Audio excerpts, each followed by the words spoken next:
Hi, this is the Kendo Show. My name's Andy Fisher and I'm here to bring you a brand new episode of KendoCast. KendoCast is a new format of videos that we're bringing to you. It's a kind of podcast style series of videos, a lot more informal than some of our other videos, as you might be able to tell. But yeah, let's see how it goes. Let me know what you think. I love hearing your feedback. Give me a comment down below. Let me know what you think of this series of videos, if you think it's really useful or if you think it's a bit boring or a little bit meh, whatever. Yeah, just leave me a comment. Let me know what you think. I love hearing all about it. Okay, so let's get straight into some Kendo news.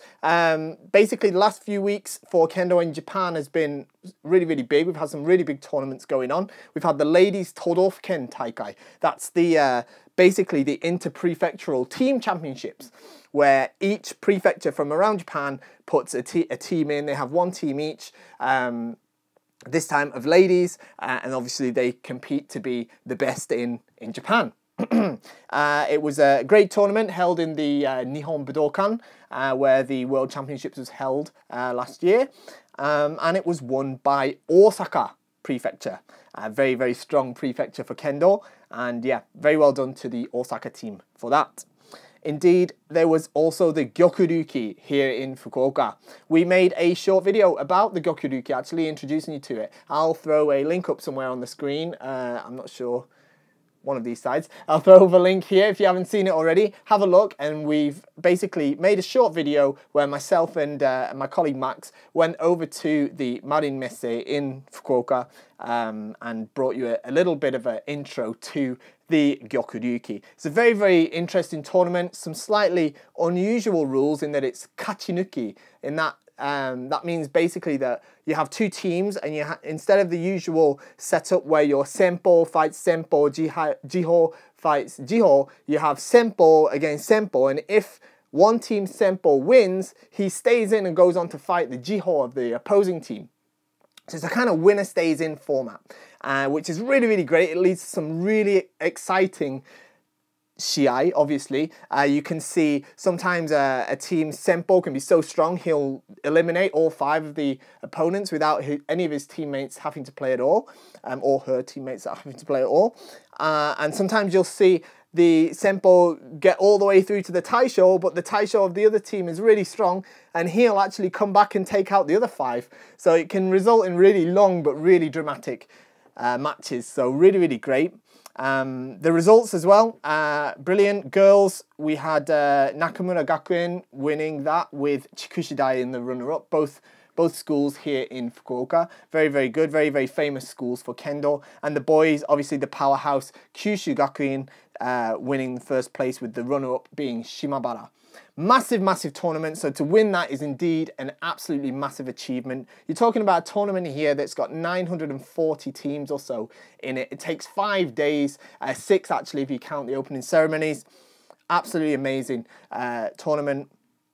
And then shortly after that was the Inter-High. The Inter-High is basically the All Japan High School Championships. So it's another high school level tournament. So we've got these sort of young, fit kendoka going out with these sort of high-level Shiai, so you get some very, very fast-paced, very energetic matches. In terms of the Inter-High, a little bit different to the Gyokuryuki in that it's the standardized format in terms of teams. Your senpo versus senpo, jiho versus jiho, so on and so on.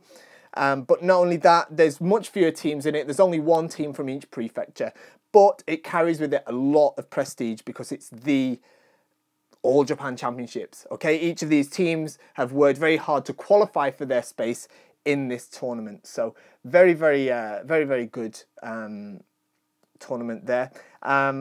Basically, I'll pop some links down in the description. I wasn't able to get any videos of these events myself, but I'll go around and bring up some Shiai videos. I know there's some out there, so I'll collect some and put them down in the description of this video. So get down there and have a look at them if you're interested in watching some of those Shiai. Okay, so with that being said, I'd like to move on to today's topic. Last week we talked about Kendo versus Kumdo, and today I'd like to talk about how Kendo has a relationship with sword fighting. Okay, so Kendo and sword fighting is what we're talking about today. This is based off some of the questions that we got from the previous episode, and I think it's a really, really interesting topic. It's something that I feel actually quite strongly about myself, so it could turn out to be a little bit controversial, don't know. You'll have to leave me a comment and let me know about that. So I'm looking forward to getting stuck right into that. So we'll get straight on with that as soon as we've finished with this short message from our sponsors. Since becoming a Kendo professional, it has been my dream to encourage the development of Kendo by making top quality, relevant equipment readily available to Kendoka no matter where they are. It is a simple fact that the demographic of Kendo practitioners in Japan is somewhat different to in other countries, with most Japanese practitioners beginning Kendo as small children, and many of them losing interest when they reach adulthood. The vast majority of active Kendoka in Japan are under the age of 21. With this in mind, domestic Budoga companies develop their products to best suit the needs of these young competitors. Armour is basically becoming lighter with a strong focus on success in competition, even at the stake of adequate protection or even durability. More so than in years past, Kendogu is becoming considered a disposable item. With the continual growth of Kendo as an international activity, many Japanese companies have set up divisions and websites to serve customers abroad. Sadly, they often do not appreciate the differences between the requirements of international and domestic customers, or they simply ignore them and continue to sell the very same products internationally as they are selling in Japan. It cannot be denied that Japanese Kendoga craftsmanship is universally famous, and it's a reputation well deserved. However, the current trend in Japan of low-cost, lightweight, disposable bogu is not well suited to the needs of Kendoka overseas. I had an idea. What if I were to design and produce a series of Kendogu designed exactly for people like me? People who started Kendo overseas and had faced the problems that come with that.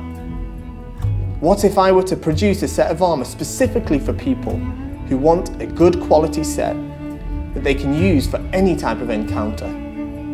Shiai, training, motodachi, all of these would be possible. And even better, it would be made from top quality materials by expert craftsmen. So it would be built to last. It could be used by beginners and advanced practitioners alike. And it will be all delivered with a premium level of service that is unrivaled in the industry. I got straight to work and I decided to take my experience in the field and work together with some of Japan's top craftsmen to develop the world's first brand of Kendogu that brings elite Japanese craftsmanship and the specific needs of the international market together into one perfect series of bespoke Kendo armour. My name is Andy Fisher, and this is my dream. This is KendoStar.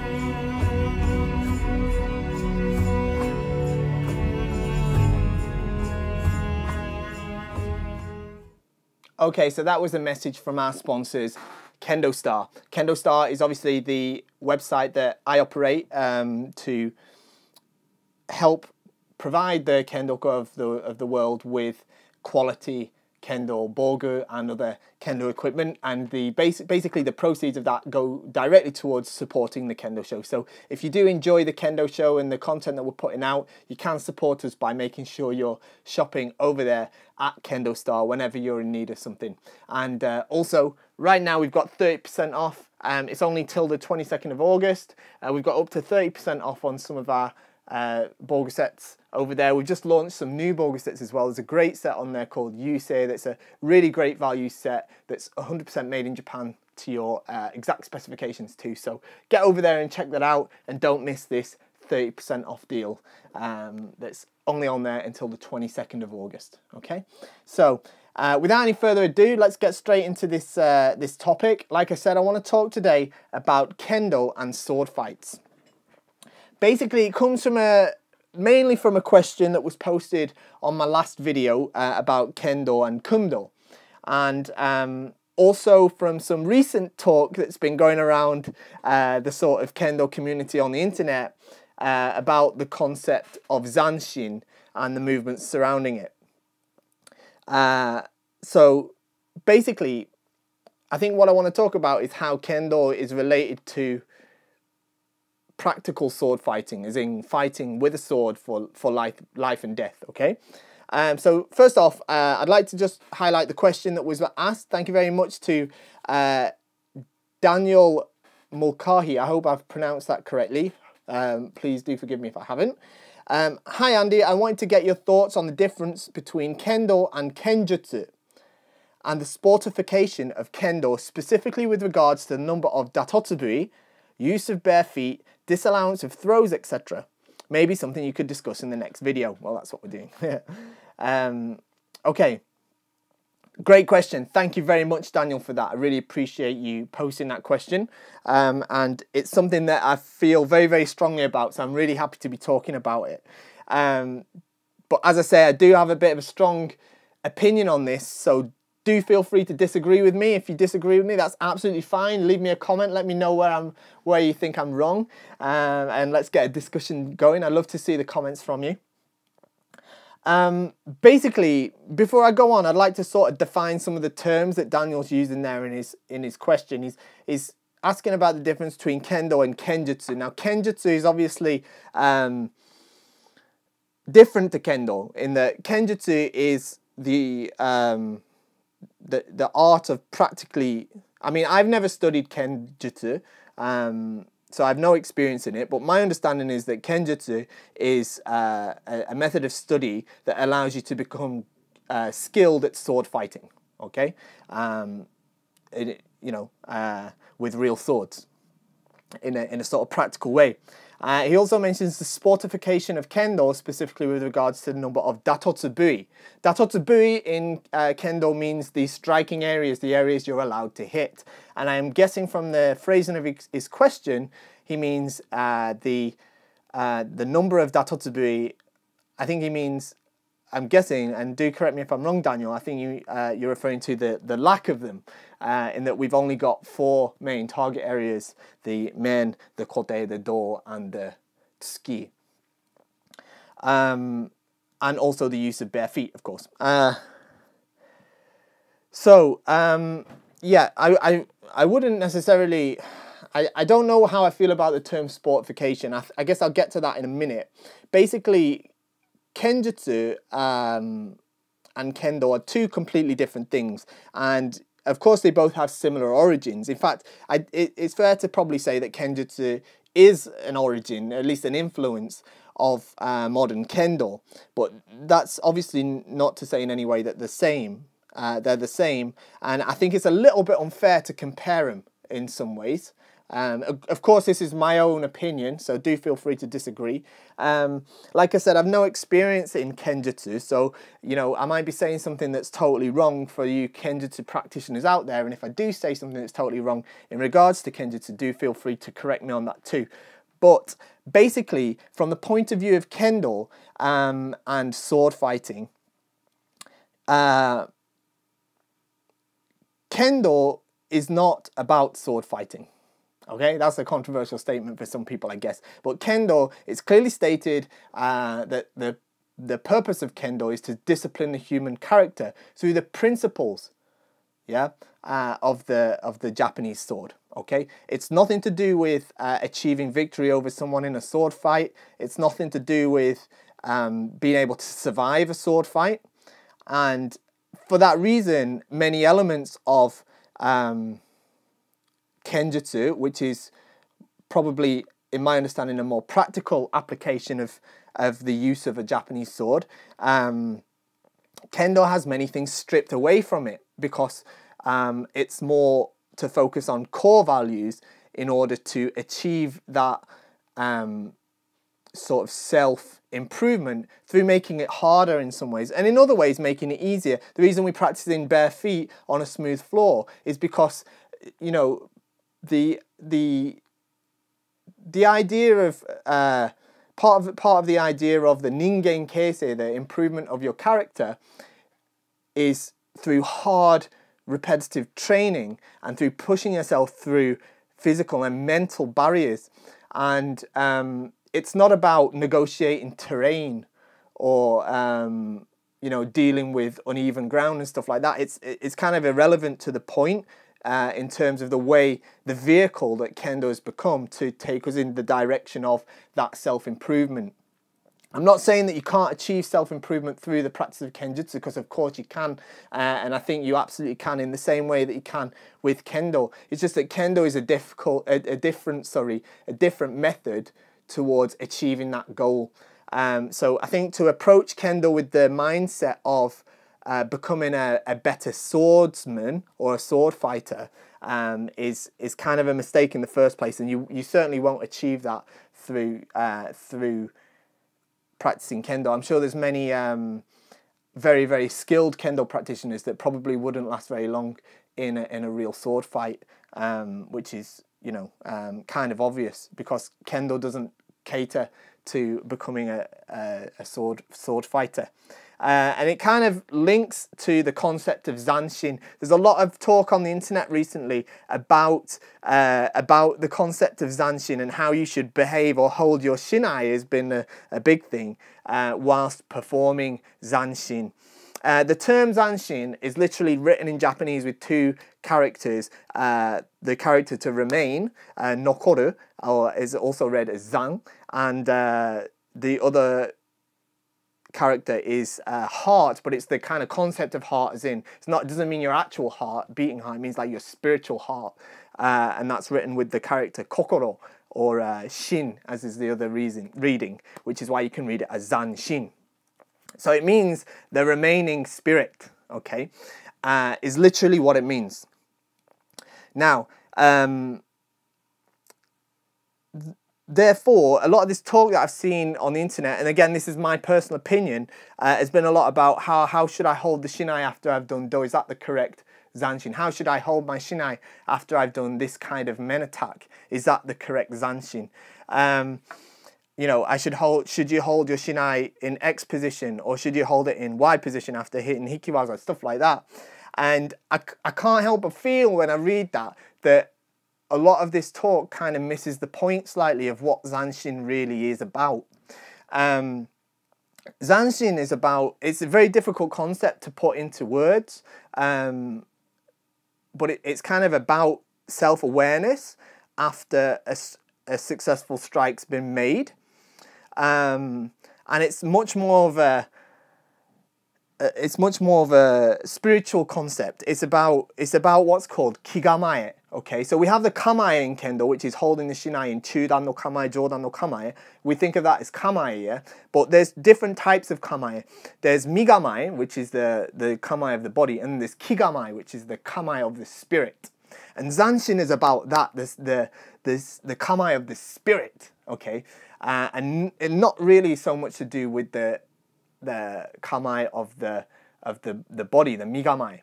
Now, of course, having said that, you know, your migamae can be an indicator of your kigamae, okay? So if you have the poor physical kamae, then it could represent a poor spiritual kamae, right? Okay, but not necessarily, okay? There's sort of two different things. It's just an indicator. And that's where it starts to get really grey and really difficult. But a couple of things I think I'd like to sort of pick out that I picked up in a few discussions that were online was like, for example, like running through after hitting men. We often do it, man, and then we run through, yeah, with our back to our opponent. And lots of the comments that I saw was like, yeah, well, after you hit and turning your back and taking your eyes off the opponent, well, surely that's bad Zanshin. Well, personally, I agree with that. Actually, for the most part, in Shiai, in a realistic situation, in what's in Japanese called a jisen, real fight, you wouldn't take your eyes off your opponent like that. Certainly not after hitting men or kote. Okay, man, and then going off with your eyes off. There's no reason to do that. It doesn't put you any sort of physical advantage. It certainly doesn't display good kigamae, in my opinion. I wouldn't think that you should take your eyes off. Certainly not required to take ippon, okay, or to achieve yuko datotsu. Instead, my thought is, especially with men, and you go forward and then you turn as you hit, and then my personal way is to retreat as you would with hikiwaza, whilst keeping your eyes on the opponent and finishing kamae, okay? All waza should start in kamae and finish in kamae. That's physical kamae, that is. The reason we practice men and run through, like after doing kirikaeshi or doing ichikomi, or even just doing basic kihon, it's an exercise in improving our suriashi, in improving our footwork. That's the main reason that we do that sort of practice, okay? Running through without looking at the opponent, because we know he's not going to come and hit us, yeah? It's a practice to improve our physical ability. But in the realistic situation, of course, you shouldn't do that, in my opinion. Also, another one was talking about taking the hands off the shinai after hitting do, the left hand off the shinai after hitting do, or even putting it up in the air or over your head like this. My personal opinion on that as well is if you've made a good door strike at good timing, because of the mechanics of door cut to hit a strong one, there is a split second where you have to take your eyes off your opponent, and I don't think that that's necessarily a bad thing. If you move out of the way, you hit, you get out of the way, and then you turn around as soon as you possibly can. Just because the footwork's a little bit different for do. For most forward door cuts, we don't actually do fumikomi either, certainly at more advanced levels. So it's quicker to get away from your opponent by hitting, getting out of the way, and then turning around this way. And I believe that that is fair zanshin, because it's about keeping that awareness between yourself and your opponent. I think taking your hand off the shinai after you've hit do, or raising it up this way, I think it's totally irrelevant whether it's whether that's considered good zanshin or not. I don't think that's particularly poor zanshin or good zanshin. I don't think it's an element of zanshin. And then the last one, which was I wanted to sort of pick out, and this is a difficult one because this is a sort of came from a discussion that was on an excellent Kendo website that I really, really love, and I'm going to really recommend it. It's Kendo Info. It's written by Salmon Sensei from the UK. Very, very important sensei to me. He's one of the sensei that I respect above many others. He really is excellent sensei. I really do respect his opinion, and he's got a great blog. It's Kendo Info. I'll pop a link down in the description there. And there was a discussion about raising hands after striking men, and some talk about hiki men, and obviously talk about going forward as well. And it's really hard to understand everybody's point of view through communication via sort of blog posts and comments and stuff like that. But just to weigh in my sort of 2 cents on this, I think that I think it's bad. After you hit the forward going, if you go in men forward, you hit the men and then your hands go up like this. It's a habit lots of us have. It's something that you know, it's a habit I struggle with myself even, yeah. But as much as possible, we should be throwing the shinai forward this way and then and like this and then turn around to kamae. You don't want to be doing this like this, okay? Hikimen is different, okay? Hikimen, the reason we teach to do sort of the hands over the head as we go backwards this way is to help with the backwards momentum, okay? It shouldn't be a sort of forward. The strike itself is forward here, and then the moment you've hit the forward strike, you go straight backwards like this as fast as you can to get separation from your opponent, okay? And because of that, the quickest way, the sort of, it's not the quickest way, but throwing the hands back over your head, obviously not behind your head, but upwards like this way, 45 degrees sort of way, helps us get that momentum to draw away from our opponent after making that strike. If you don't do that, it's a very, very flat, sort of dull situation that very, very is, I don't think I've ever seen that happen and it result in what would be considered yuko datotsu. So that's my sort of thoughts on that too. But again, it's not really to do with zanshin. Zanshin isn't so much about where we hold our hands after making a hit. Okay, that's why you can see hachidans often they do the straight men, even in the hachidan championships, and they do what would often people would say, oh, it's bad zanshin, poor zanshin, stuff like that. But the zanshin isn't to do where they're holding it. It's to do with what's going on between their spirit and their opponent's spirit. Okay? That's what zanshin's really about. It's about that communication, not about where we're holding this and that.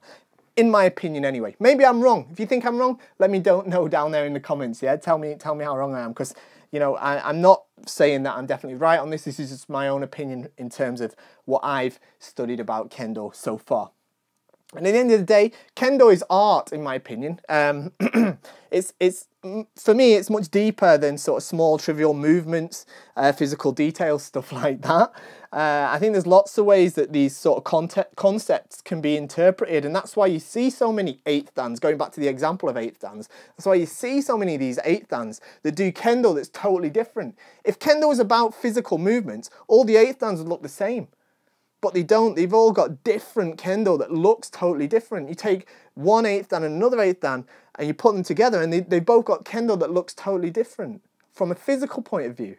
Yeah, but it's what's underneath that, what's beneath all that is those sort of concepts of seme, kigurai, zanshin. Yeah, those sort of things are what Kendo is really about, and is what we're really trying to get at through our diligent and hard practice. Okay, so with that being said, I'd like to sort of get into questions next. I think that's as far as I want to go on the topic. It's a really, really difficult one. It's a grey one. It's really easy to get into murky water. So that's where I sort of stand on that. So let's get into the questions after this short message.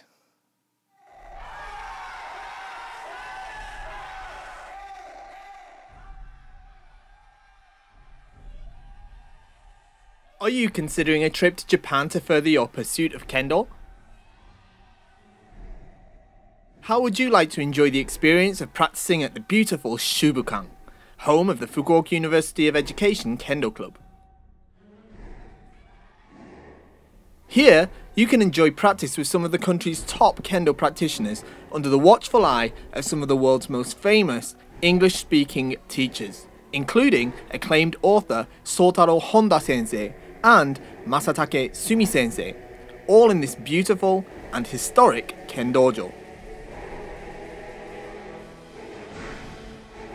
Whether you wish to make a single visit or stay for an extended period, you will be welcomed in your pursuit of Kendo and given the opportunity to develop your understanding at one of the most famous Kendojos in the world. Further, you can easily travel to other areas of Fukuoka and Kyushu, and it's easy to travel to many of the city's famous sightseeing and shopping spots. If you too would like to benefit from the wonderful opportunity of practicing at this beautiful dojo with some of the strongest and friendliest Kendoka on the planet, then get in touch now to find out more. So that message was about practicing at the wonderful dojo where we film many of our episodes for the Kendo Show, called Shubukan. It's located at Fukuoka University of Education, and it really is a brilliant place to practice. If you are thinking of coming to Japan to practice Kendo, definitely consider it as one of the places to visit, because it's a really great Kendo club. There's some fantastic, amazing teachers there. And it really is a great experience. So don't hesitate to drop us an email as well if you want me to sort of help you out. Go and visit there. So okay, so I've got some questions from the last video. Just before I get into that though, I just wanted to give you a quick list of some recommended reading. I mentioned Salmon Sensei's website in the last sort of section, and it really, really is a fantastic blog. If you haven't checked it out, get over to it, because it really, really is worth checking out. And I wanted to give you a sort of list of some of the stuff that's worth checking out around the internet to do with Kendo. None of these are official sort of partners with the Kendo Show. There's no sponsorships or anything like that. Just personally, from my point of view, other sort of websites that I often look at and read and find beneficial to my own Kendo experience and practice. So obviously there's kenshi247.net. Brilliant resource. English language site. You've got loads of stuff on there about sort of Kendo concept as well. If you're interested in Kenjutsu as well, there's loads of stuff about the history of Kendo and its relationship to Kenjutsu, and it's operated by actually my senpai from the British team, George McCall. Very well-read Kendoka, very insightful material that he's putting out, and he's very, very well read on the subject of kendo history, as well as being a very, very experienced kendo guy himself. Get over to that, have a look. Obviously there's Kendo Info as well, that's run by Salmon Sensei. Absolutely amazing sort of blog, loads of different topics, and then the sort of nice bite-sized articles. You don't get hit with a massive essay. It's a nice sort of 5 or 10 minute read, often with a nice diagram. Salmon Sensei is fantastic. Obviously 7th Dan Sensei, brilliant kendoka, as well as a internationally recognized refereed the World Championships, and also authored a fantastic book as well about kendo. Also there's Doryoku, which is run by John over he's in New York now. We used to be over here in Japan. That's a cool blog. I really like the blog that you're doing there, mate. So if you haven't checked out that one either, do check that one out. And a new one that I just found out about recently, and I've had a little bit of a chat with the lad that runs it. This is Aaron Does Kendo. Really cool little blog that he's got there. It's up and coming, and I think he's got some cool videos up there too. So get over to that as well and support his blog.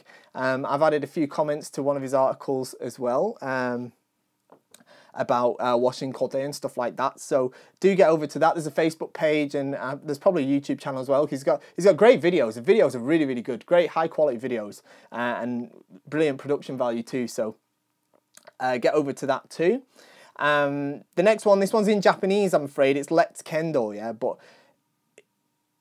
the website is all in Japanese, so if you don't read Japanese, it might be a bit difficult, but certainly get onto their YouTube channel, because basically Let's Kendo go around to loads of kendo events in Japan and get really high quality video. And since they started to how they are now, the production value has just shot up so far, and you get really high quality videos.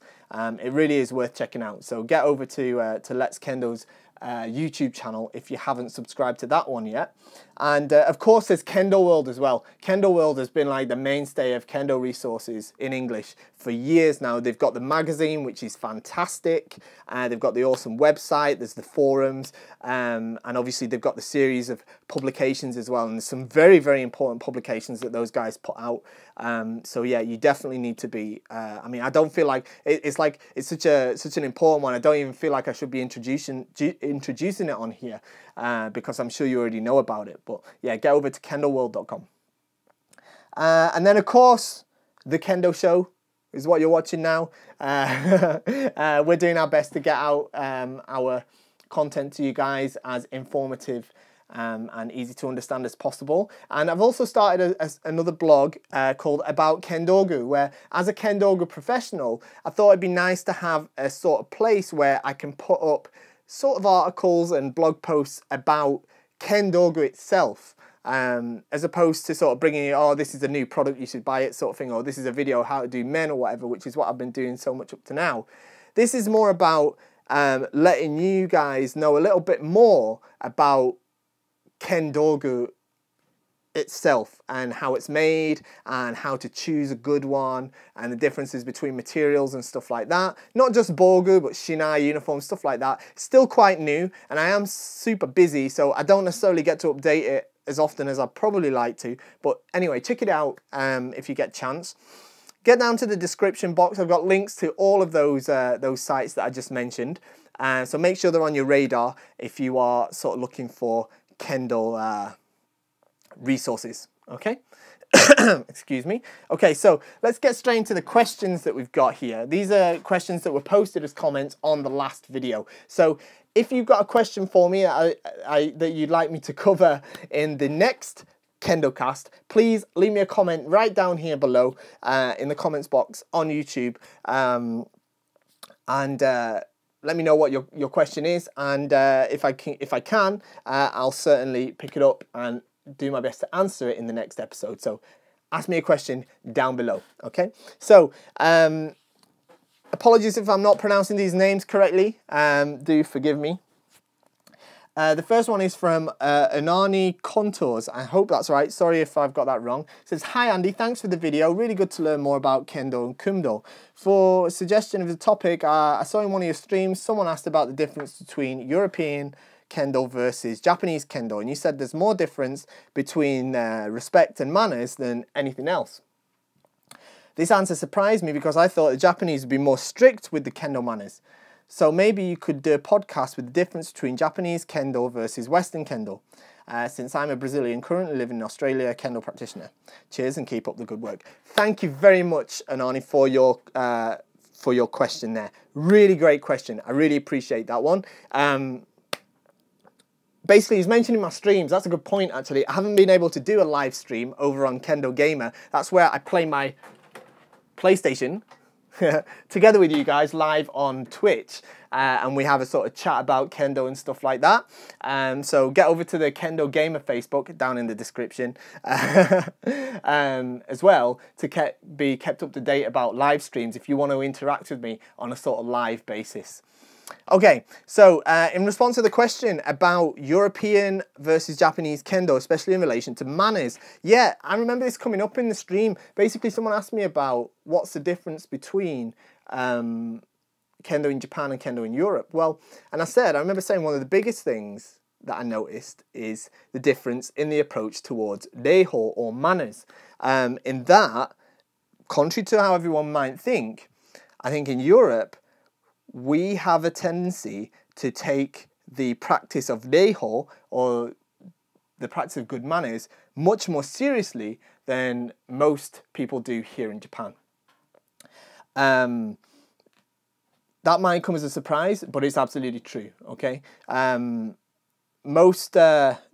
lots of, if you come to a sort of average Japanese dojo, I think there's much less attention paid to things like how you should leave the shinai when it's stood up against a wall or something like that, or even the correct way to bow. I think it's done very sort of, in Japanese they say tekito, which is like a kind of just like throwaway, like, however. Much less attention to, like, a big thing that really struck me is when I did my first Shiai in Japan. In Europe, it's really normal after a Shiai, whether you win or lose, to go to your opponent and thank them for the experience. That's like a really sort of normal thing that everybody does, but that never happens here. And when you do it, the other person's like, well, what? Like, kind of, it can be a bit awkward sometimes, especially if you beat them. I think they take it a little bit like you're gloating or something. But there's definitely a difference there. And also, I think a big thing is because most of the people doing Kendo in Japan are kids, actually. Most of them are under the age of 20, and nearly all of them started when they were kids. And to be honest, the sort of concept of reiho isn't taught that strictly here. So I think that's a shame, actually. And I think that's something that Japanese Kendoka can learn from European Kendoka, actually. That and how to do kata, because to be honest, the level of kata in Japan is rubbish compared to how it is abroad. That's my opinion. Okay, so great question. Thank you very much for that. Next one, we've got Joey Rufos. I hope I've pronounced that. Sorry if I got it wrong. How often do you break shinais in regular practice? Do Japanese Kendo schools schedule practices 7 days a week? Okay. That's two questions there. The first one is, how often do I break shinais in regular practice? I very rarely break shinais, and it's partly because of the wonderful humid environment that we've got here in Japan. I break more in the winter than I do in the summer, but I probably break one every 4 months or so. Considering I practice 4 or 5 times a week, that's not so bad, and I hit pretty hard. It's not that I hit hard, you have to hit hard for it to be yuko datotsu.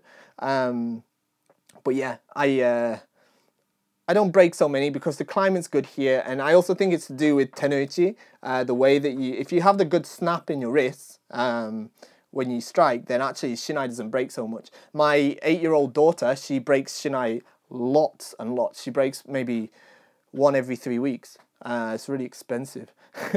But that's because she's not used to doing tenuchi yet. She's good at hitting with a good strength, but she still hasn't quite got, specifically with the left hand, that sort of snap that allows the shinai to flex in the way it needs to.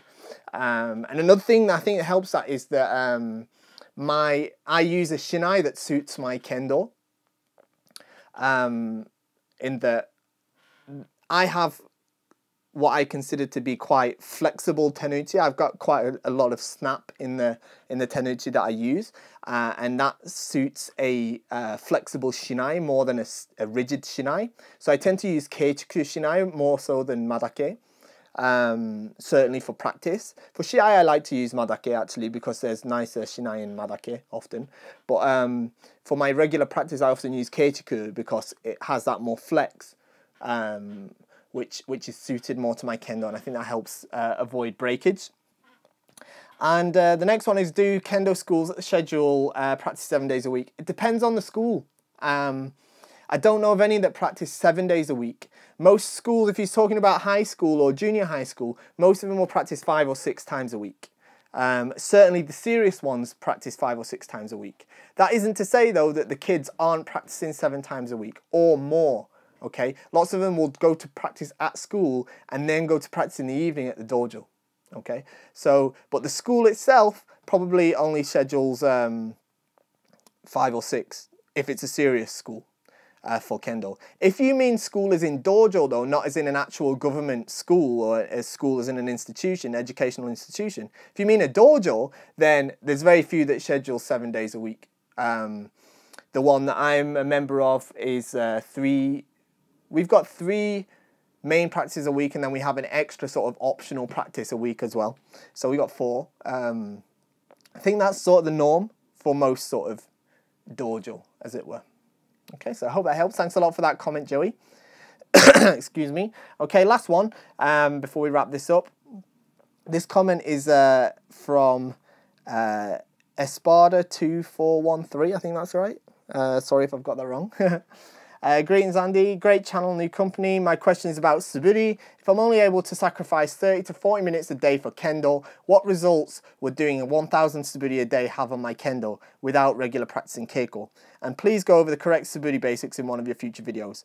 I wouldn't want to be doing 1,000 incorrect swings. Fantastic question. Thank you so much for that. I really, really like this one. First off, I will be bringing some videos on the Kendo Show about suburi. So please do wait for that. Okay, 30-40 minutes a day for kendo. What results would doing 1,000 suburi have? Right, first off, I want you to totally change the way you're approaching this. This is a mistake I think everybody makes when they look at suburi. They say, okay, I'm going to do suburi, I'm going to do 1,000 suburi. Okay, I'm going to do 500 suburi, I'm going to do 100 suburi. Frankly, like, there's no point doing 1,000 suburi if you rush it to get it done in 30 minutes. Or you rush it to get it done in 15 minutes, something like that. It's not about how many you do, okay? It's about the quality of the suburi that you're doing, okay? So take that 30 minutes, okay, and focus on doing correct ashisabaki, correct suriashi, and most importantly, correct hikitsuke-ashi, okay? That's when you bring the left foot up quickly after the cut. As this cut comes down, that left foot comes straight up like that, okay? Focus on doing that correctly, okay? And if you can only do 50 in your half an hour that are absolutely perfect, that's better than doing 1,000 that are imperfect, okay? Everybody always talks about, oh, I'm going to do 1,000 suburi, I'm going to do 50. If I do 1,000 suburi a day, I'll get better. That's nonsense. You could, you know, it's not about how many you do or how long you do it for. It's the same as any aspect of keiko. Yeah, it's like saying, oh, I'll do 50 sets of kirikaishi. Well, anyone can do 50 sets if you do it sort of easily or without really doing any kiai. Yeah, but you want to aim for each single suburi to count for everyone else's 1,000. Okay, it has to be that good. Yeah, so you can do. I can do 10 suburi and be tired after it if I'm really focusing and putting everything into it. Yeah, so don't think about doing 1,000 or doing 500, 5,000, whatever. Think about taking that time and making sure that the suburi that you're doing is benefiting your kendo. Okay, and it's going to benefit it. It's going to benefit it by making sure that your left foot comes up quickly and not slowly, like this, bam, quickly. And that you have good kikentai no ichi. Okay, so as that foot comes up quickly, the strike comes down quickly. And it all comes together as one with mem, with the voice. Okay? That's what I want you to do. I hope that helps. And thank you so much for that question. That's pretty much it. I think that's where we're going to wrap this up. Fantastic episode. Really, really enjoyed doing that today. So that's the end of the second episode of KendoCast. What did you think? Let me know in the comments. Let me know, did you think it was good? Do you think it was rubbish? Tell me, yeah? I really want to hear from you guys. I really enjoyed doing it, but yeah, I want to know what you think, how you think we could improve it, how we could change it, and more importantly, give me some questions for next week. Okay, well, it's not next week. I'm probably not going to be able to get it out to you next week, but I'll try and get the next one out as soon as I can. But do give me some questions and I'll definitely do my best to answer them in the next episode. A few other things just before I go. I've got a brand new episode of the Kendo Show, an instructional episode that I filmed together with Max. If you haven't seen the Kirikaishi one yet, why not? Get over to it's up here somewhere. I'm not sure which side I'm putting it on. Probably this side, thinking about it. Yeah, get over, have a look at that. And we're going to bring a new one to you very soon as well. I'm working on that right now. I've already got it all shot and filmed. I've just got to put the edit together, and that's what takes all the time. So that's coming very soon. So do look out for that. Also, Kendo Gamer, get over to Kendo Gamer if you want to sort of interact with me over live stream. I will be doing some more live streaming very, very soon. It's great to be able to chat with people in real time and have that sort of live Q&A going on that we often get. So yeah, get over to that. There's a link in the description. And lastly, if you haven't subscribed to this channel yet, why? Come on, subscribe. Hit the subscribe button, yeah? So that you can definitely be informed next time we release a new episode. I'm doing my best to get more and more of these episodes out as frequently as I can now. It's still really tough for me because I'm doing this essentially on my own. But it's going really well, and the feedback we're getting is great. I'd just like to see more and more of you hitting that subscribe button. So if you could do me a favor, hit that subscribe button. Make sure you're sharing me on your friends as well. Sorry, sharing me with your friends on Facebook. You can copy the link or whatever.